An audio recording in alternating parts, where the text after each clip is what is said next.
So in addition, I also need to let people know about summer programming this year. So in all the reviews that we've been doing around various state guidance and trying to think about those two things that we talked about at the beginning, the first two goals, keeping students physically and emotionally safe, and making sure we're providing learning while making sure staff are physically and emotionally safe. We don't know how, we're in a position where we don't know how we can do that and provide and do it through in-person summer programming this year. We're trying our best to look at all the different guidance that we receive from various agencies within the government to make sure that we're following those recommendations to a T, and in doing so, we're not sure. We basically came to the conclusion that we didn't know how we could open those programs for the summer, and also be in a position where we were going to be able to provide the programming in an authentic way and really get across the different types of learning that we're trying to do, and put kids again in a not just a physically safe but emotionally safe environment. So that affects two different things the most. I mean, the biggest ones that are affected are extended school year, which is part of our special education services. I think in most cases, special education has already started to reach out to families to let them know that that's going to be the thing, that we were looking to remote opportunities to provide some of those services when we can in a remote fashion.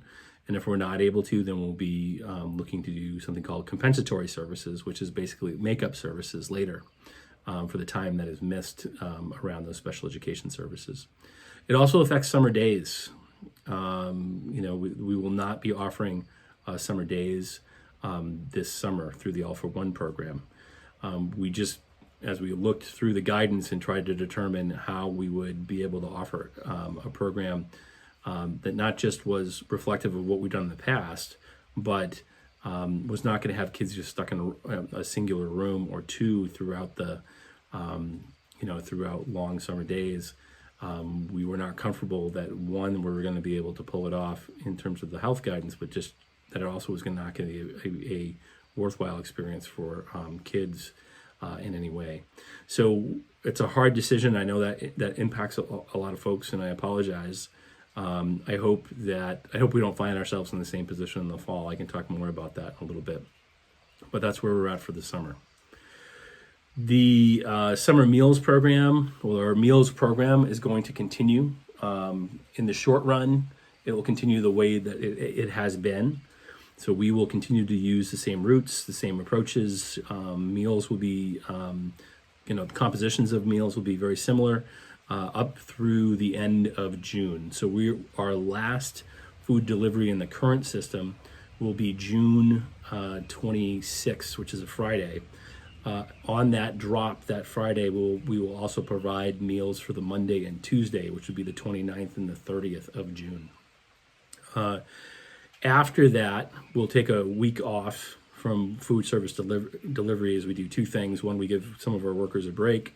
We also transition we had worked for a long time with Cafe Services as our contracted food service provider. We're welcoming in a new partner, the Abbey Group. They'll be coming in starting July 1. And so we're also going to be giving the Abbey Group an opportunity to ramp up their operations. Now, after that, on July 6th, we'll be back to providing meals again. It will look a little bit different, and that has nothing to do with the Abbey Group. There are some federal programs that are not available. Some aspects of things are not available during the summer months. So we will. So those will look a little bit different. And there might be a little bit difference in routes and stuff. We're still working on some of those details, but our intent is to continue to provide meals throughout the summer. One quick statistic I just wanted to let you know, just in terms of the volume of what's been happening in terms of meals, that we are, in March alone, The district provided over 16,000 meals over the course of the month of March.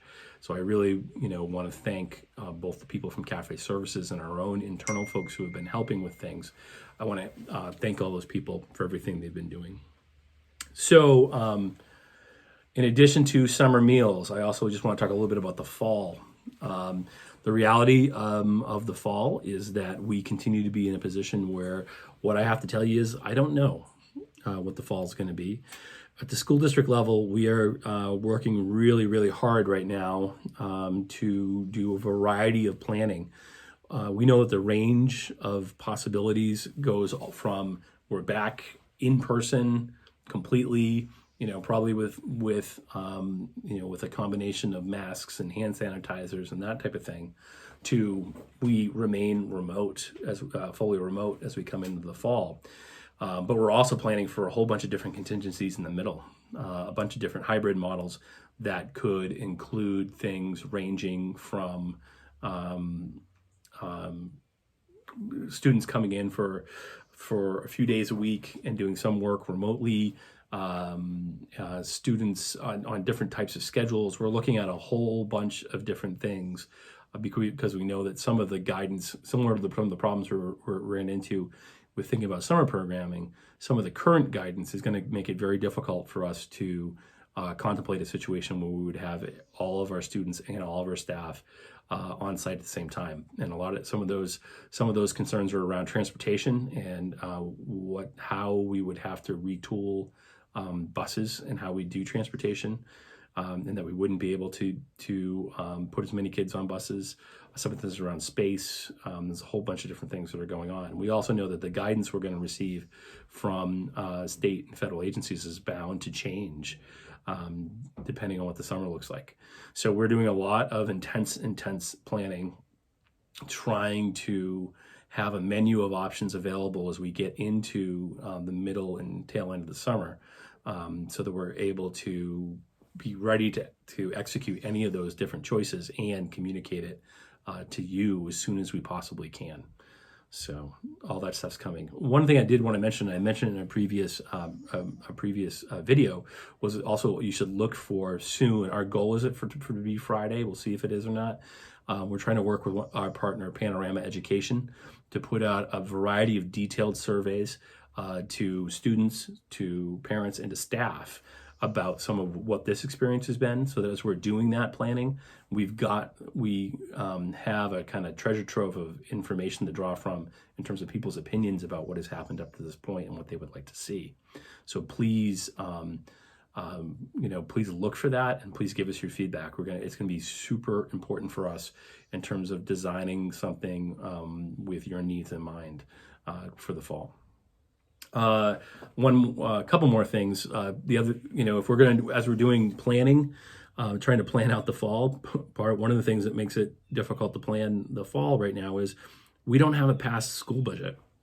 So after the last budget failed back in the early part of March, soon after that is when we went into school closure, and the Secretary of State shut down voting across the state of Vermont. So he has now reopened that possibility of some voting. There are some school districts who are just starting to have their second votes, and we are moving to do the same. So I think it is actually 2 weeks from when I'm filming, 2 weeks Tuesday, will be the second school budget vote here in Springfield. And on the Thursday before that, the 11th, we will have a public information session. So Thursday the 11th, the public information session, and then Tuesday the 16th would be the formal vote. There is going to be in-person opportunities for both of those things. So there's going to be an opportunity to come into a meeting. I don't know that it will be the entire school board there in person. Some of it will be some people will be available remotely as part of those meetings. We're also going to make sure, there's also going to be in-person voting. That's possible.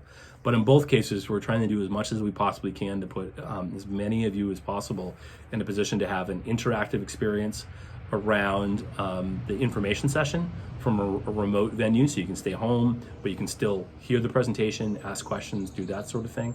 And then in conjunction with the town clerk, we're really encouraging as many people as possible to vote absentee. I will include, if not in a pop-up bubble in this video, it will be in the bottom of the YouTube description, a link to what the process is you need to do in order to absentee vote. So we hope and we encourage you, along with the town clerk, to go in that direction, both for yourself and your own health, and the health of the poll workers and volunteers who are so important to so many things we do in the community.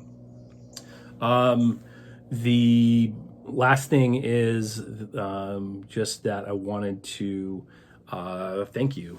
I know, and I've done this a couple times, and I just want to say it again.